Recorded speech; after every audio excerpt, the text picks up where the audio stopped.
This has to be one of the fastest growing up and coming brands in bourbon. What's up, guys? This is Chris, and you are listening to the Whiskey Noobs podcast. And today we're talking about Penelope Bourbon. Specifically, we're going to be reviewing Penelope Barrel Strength Bourbon.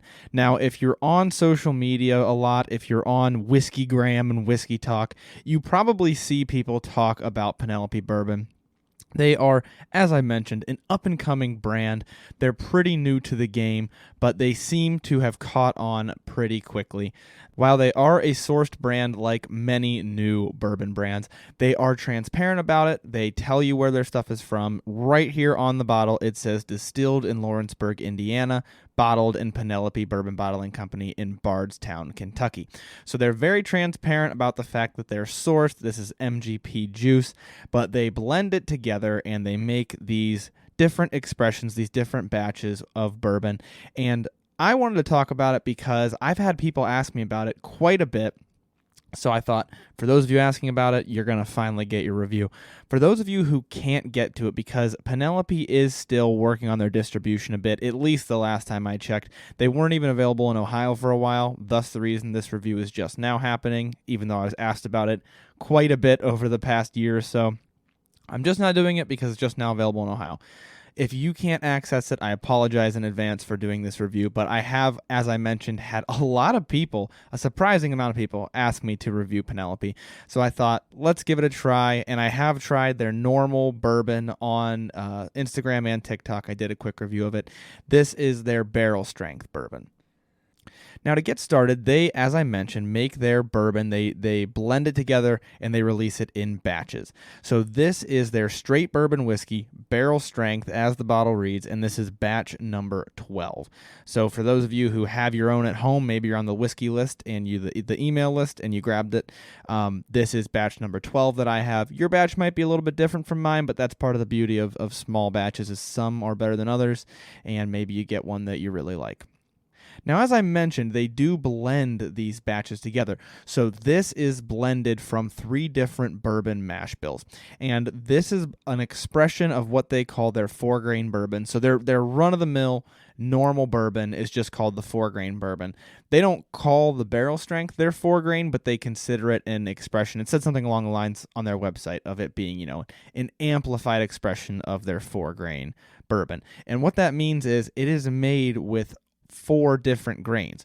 So this mash bill includes not just corn and rye, maybe some wheat, maybe some malted barley. This has all 4. So this has corn, rye, wheat, and malted barley, all in this mash bill. And they blend, there's 3 different mash bills though, and they blend them all together in order to come up with this expression.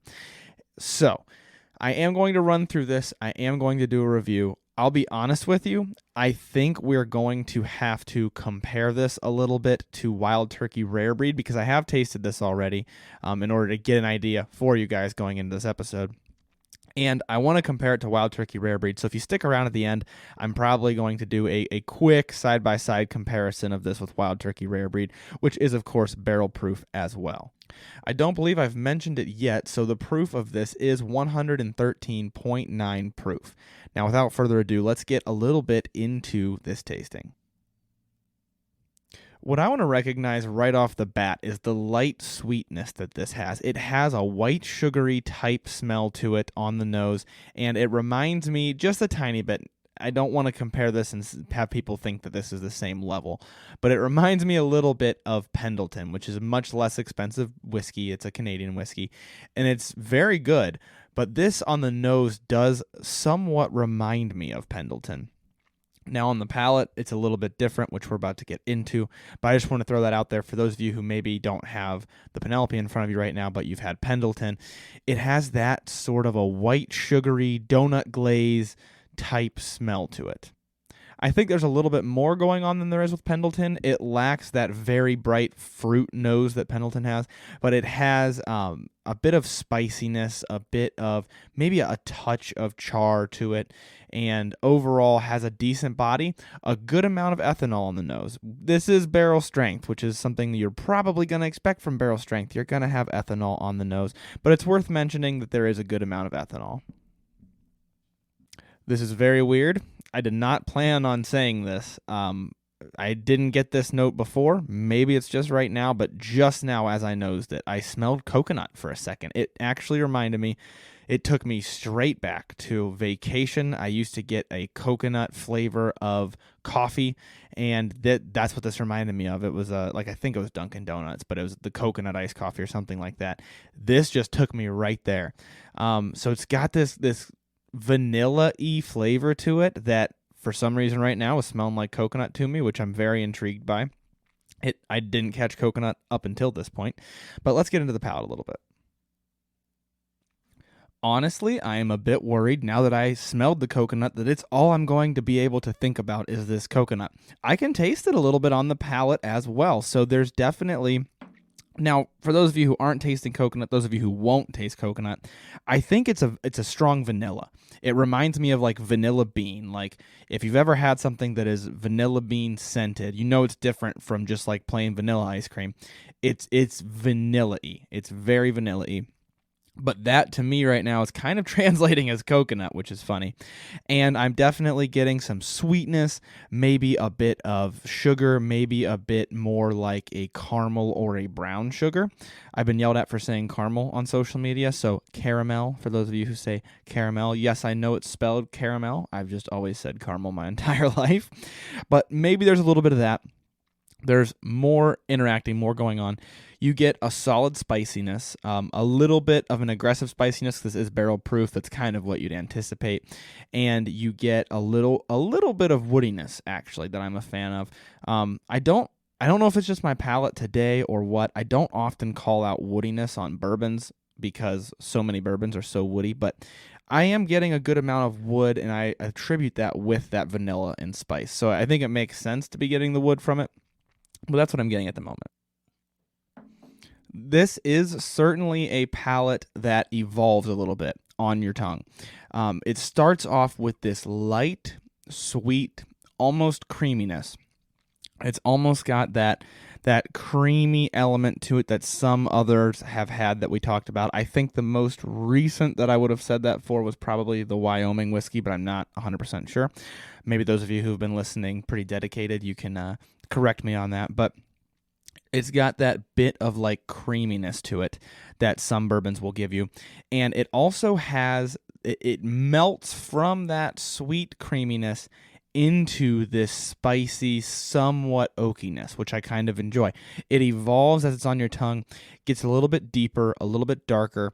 You get, I would say, if I had to break it down, I should try this again before I say this, but at least on that last sip, it starts off light, creamy, moves into spicy, moves a little bit more into oaky, and then kind of deepens into like a, I don't know, I almost want to say dark fruit. There's not a lot of fruit in this, but it deepens into this like almost brown sugary dark fruit, not to the extent that I get with Wild Turkey Rare Breed, which is why I want to put these side by side because they both have that spicy element. But it does kind of deepen into that. Now, I bet when I put it side by side with Rare Breed, I'm going to say this is the lightest, sweetest thing in the world compared to Rare Breed. But we'll see. There's no doubt that there's a little bit of an evolution of this palate, especially if you drink it sip back to back. It really emphasizes it that you get this light creaminess, it deepens, and then I took another sip and it was like, boom, back to this light creaminess. I like a lot about this palate, so I feel pretty comfortable saying something slightly negative about it, and that is it leaves a little bit of staleness on my tongue. This could totally just be my palate today. I drank it earlier, I had dinner, and I'm drinking it again for this review, and it could totally just be my palate today, but I noticed it earlier, I'm noticing it now. It leaves just a bit of that staleness on my palate, and I do know that a lot of people, countless comments whenever I reviewed the original Penelope 4-grain have told me that they prefer not their main bourbon line. However, the main bourbon line is the only thing I can get in my area right now. I can get the 4-grain and I can get the barrel strength. So perhaps this is something they improve upon in their other expressions. I just can't get my hands on any of their other expressions at the moment. So I'm sticking with what I have, and what I have in front of me says this leaves a little bit of a staleness on my tongue, but it has a pretty nice evolution along your palate. The finish is a little bit dry, but it's definitely lingering. It definitely sticks around. I can still, if I were to do like the Kentucky Chew right now and breathe a little bit, I would still be able to taste a little bit on my palate, even after all that blabbing that I just did. So it definitely has merits going for it. Just that little bit of harshness, I would say, building up on my palate. Overall, so far, I'd say it's got pretty solid complexity. I like that it evolves. I think the way the creaminess pairs with something I haven't really mentioned, which is a lot of times I'll say this, you'll get this weird creamy vanilla-y taste that brings this very slight bitterness with it. That type of a palate in history has not been my favorite type of palate. If you've been listening for a while, you know that I like bakery sweets. I like dark fruits. This has some of those bakery sweets. It evolves pretty quickly into spiciness. But overall, it's a lot more vanilla forward than it is, let's say, caramel forward.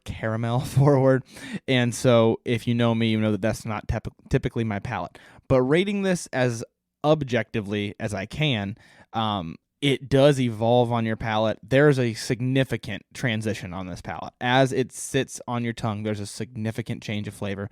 Always a big fan of that. Keeps me very interested.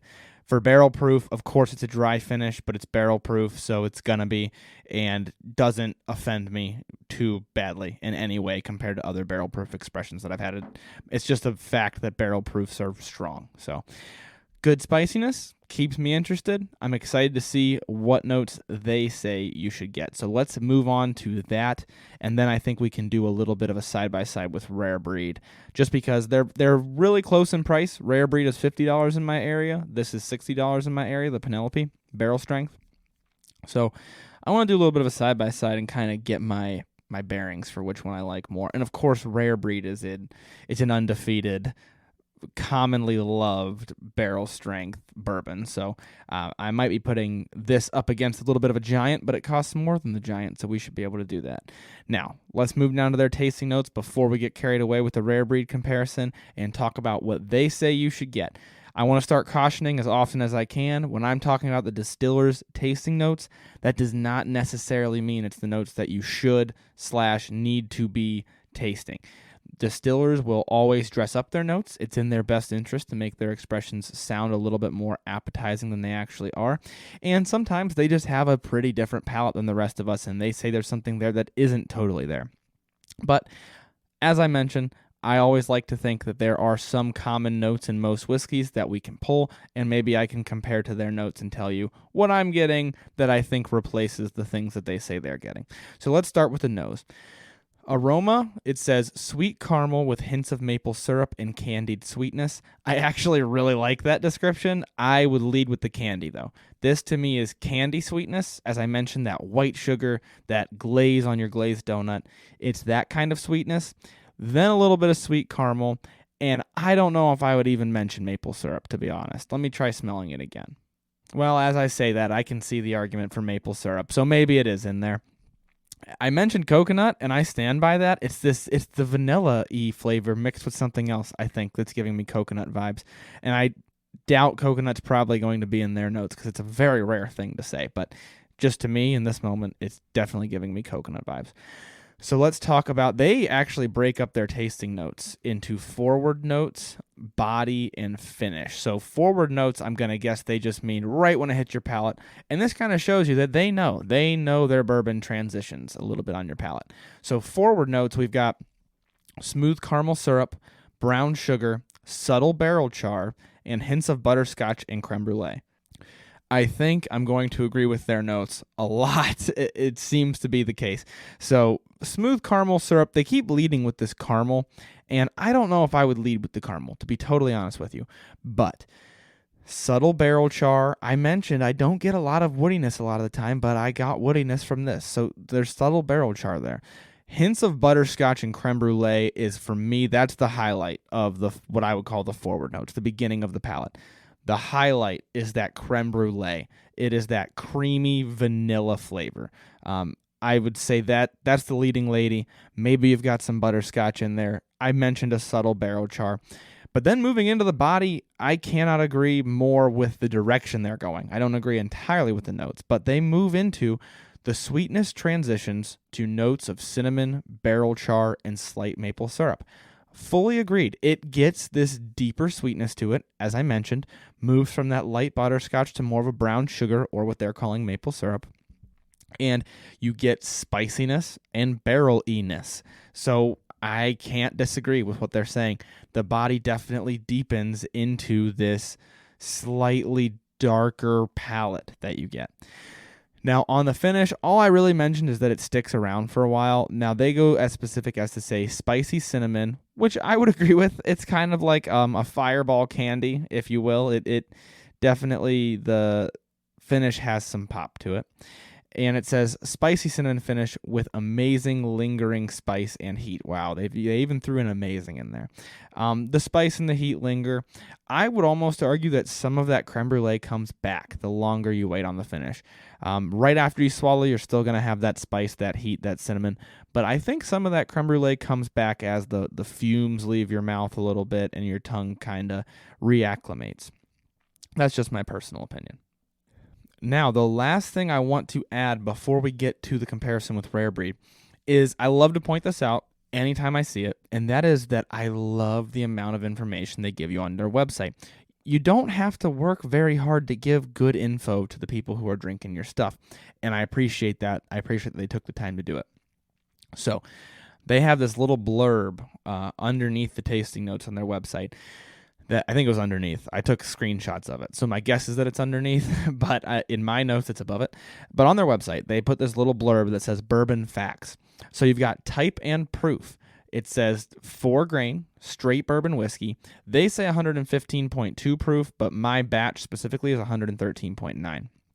And non-chill filtered, which I might do a whole episode on the filtering thing, or at least part of an episode on it. But non-chill filtered is just a type of filtering, basically. Now, the process, they have a blend of 3 bourbon mash bills comprised of 4 grains, which we already knew, I mentioned earlier, corn, wheat, rye, and malted barley. And then they go as far as to give you the barrel age and char. So the barrel age, they have 3.5 to 5 years old.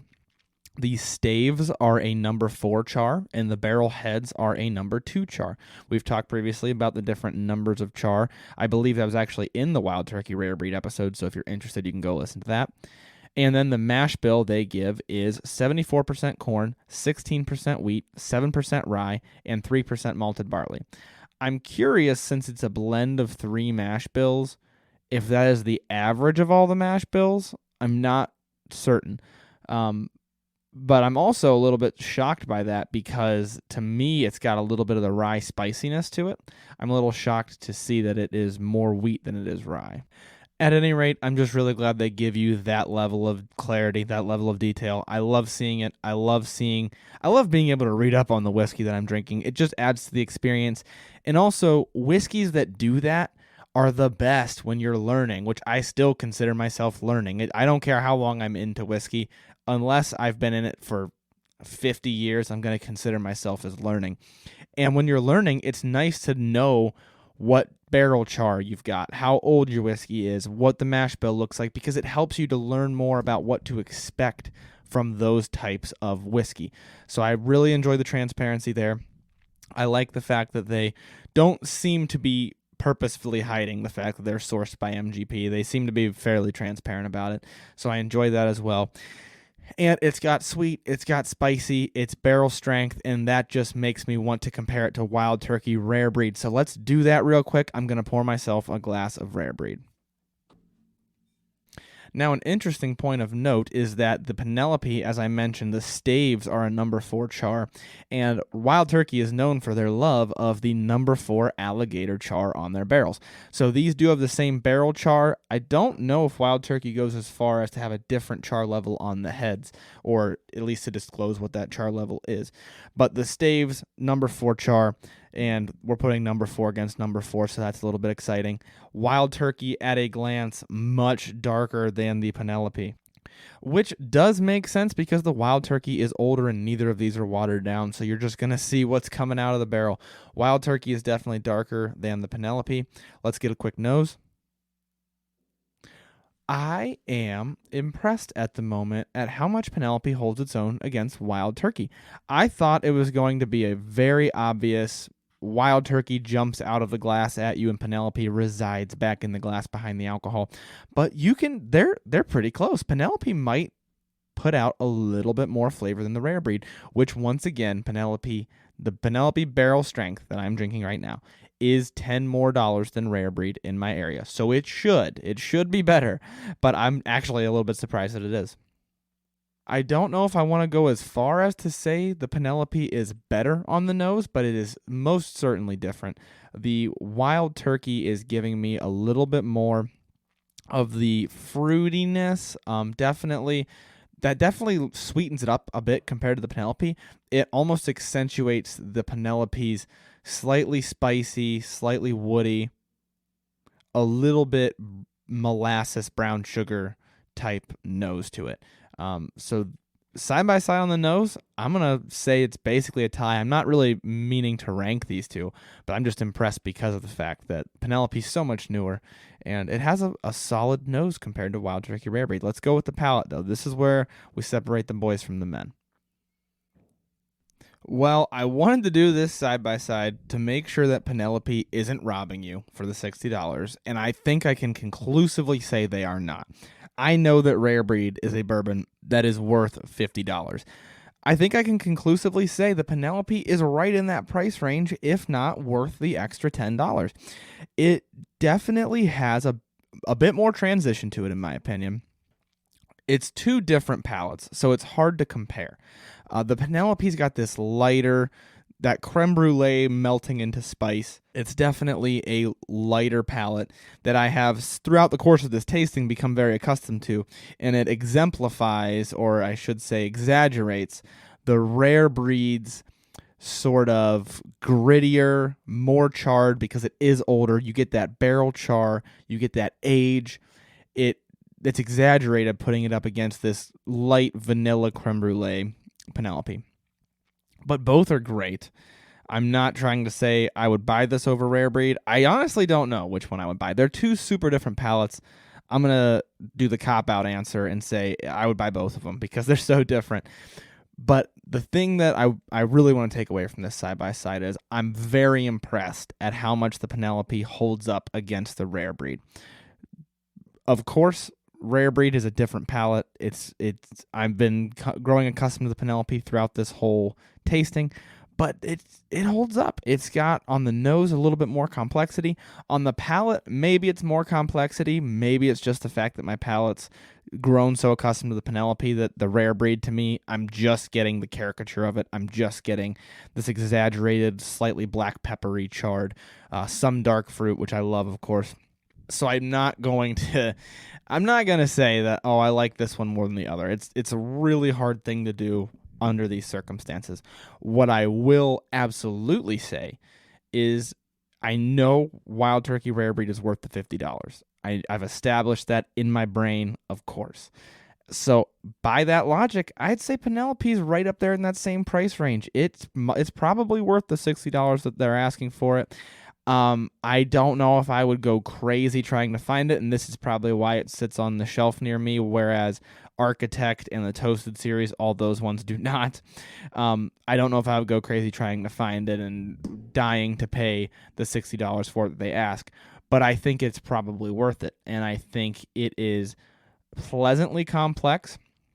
You'll notice I don't talk a lot about transitions on the palate with bourbons too much. I tend to get that more with scotches, but this one has a solid transition. I mean, a solid, noticeable transition. I think if you are the type of person, maybe you're newer to drinking bourbon, maybe you're newer to whiskey, but as long as you're able to handle that barrel strength, if you're to the point where that barrel strength doesn't bother you too much, even if you're newer and not usually good at picking out the transition of flavors, I think you will in this. This has its distinctly creamy creme brulee moving into distinctly spicy woody. So I think you're going to be able to tell. And honestly, that's a nice, refreshing thing to have in the palate of any whiskey. So I'm pretty impressed by it. I didn't expect it to do as well up against Rare Breed as it did. I'm going to give them one more side-by-side sip because I'm pretty intrigued by it. And then we will wrap up our thoughts. So that time after that nice long monologue, I sipped the rare breed first, which of course gave it a little bit more of that nice sweetness to it because I didn't have the Penelope on my palate already, and then made the Penelope seem a little bit dulled down. With any side-by-side tasting, this is something I don't know if I've really cautioned against. Whichever one you sip first is going to impact what you think about the next one. So I always go 1, then 2, and then the next time I'll go 2, then 1. That's always the best way for me to really get an idea. And it did bring up that rare breed a little bit. It did make it a little bit more sweeter, a little bit more complex tasting. So moral of the story is this is holding up to rare breed in a side-by-side. They're two pretty different palates. They both got some nice spicy woodiness, but aside from that, the rare breed's a little bit darker, a little bit more dark fruit in my opinion. Penelope stays pretty much away from the fruit. I got a little bit, but not a whole lot. Stays with that lighter glaze, that lighter sugary on the nose, and then some of that creamy creme brulee on the palate. So pretty different side by side, but interesting to see that the Penelope is holding its own. I'm pretty impressed by this bottle. Once again, wouldn't rush out to pay more than the $60 for it, but in the $60 range, I think it's doing a good job holding its own. It's a young company. It's up and coming. They're sourced and they're transparent about it. They provide a ton of info on their website about their whiskeys, all of which are things that I love. The one complaint I'll stick with is it does build up that little bit of the weird harshness, bitterness that you get from some bourbons on your palate. It builds that up a little bit, but not something that's going to wreck your experience with it. It's not something you might even pick up if you don't do a long, in-depth tasting, as I have been doing. If you're just sipping on it, you're probably not even going to notice it. So, and that goes for a lot of the times that I mention that. That's because I'm doing these in-depth tastings, which is purposeful. It's to give you guys a nice in-depth review. But I noticed the things like that weird little bit of harshness. I think I've said all that I can about these two whiskeys, so I'm going to finish out here with this Penelope barrel strength bourbon. It impressed me. It tastes good. It's surprisingly complex on the palate. Love the fact that it has a hard transition. They even mentioned transition. They know that they've done this. They know they've put something together with a palate that has a front end and a back end. I like that about it. That keeps me excited. That keeps me interested. I'm excited to see what's going to come from this company. They're doing all kinds of different batches, all kinds of different expressions. I'm excited to see what Penelope has coming down the line. The barrel strength bourbon, I'm not going to place it at, my top 5. I'm not going to say it's the best that I've ever had, but I will say it was worth the money. I would buy it again, and I'm more impressed by it than I thought I was going to be. Let me put it that way. That's all I can say about Penelope Bourbon in this episode. So if you bought the bottle, if you're on the email list and you said, I'm going to go out and get it and drink it alongside the show, let me know what you thought. Hopefully you guys liked it. I will leave you with, as in this case, with comparing, with doing the in-depth tasting. If you want to learn to drink, you've got to drink to learn. Thank you for listening to this episode of Whiskey Noobs. If you like the show, please make sure to leave a 5-star rating or review to help grow the show and get the word out. You can also find more Whiskey Noobs content on Instagram at whiskey_noobs and on TikTok at Whiskey Noobs Podcast. If you want to drink right along with me, make sure to join the email list by sending an email to whiskeynoobspodcast@gmail.com with a subject line saying email list. You will receive monthly emails with a list of the whiskeys that will be featured throughout the month so that you can buy them ahead of time and drink right along with the show. Once again, thanks for listening to this episode. The Whiskey Noobs Podcast does not support underage or otherwise irresponsible consumption of alcohol.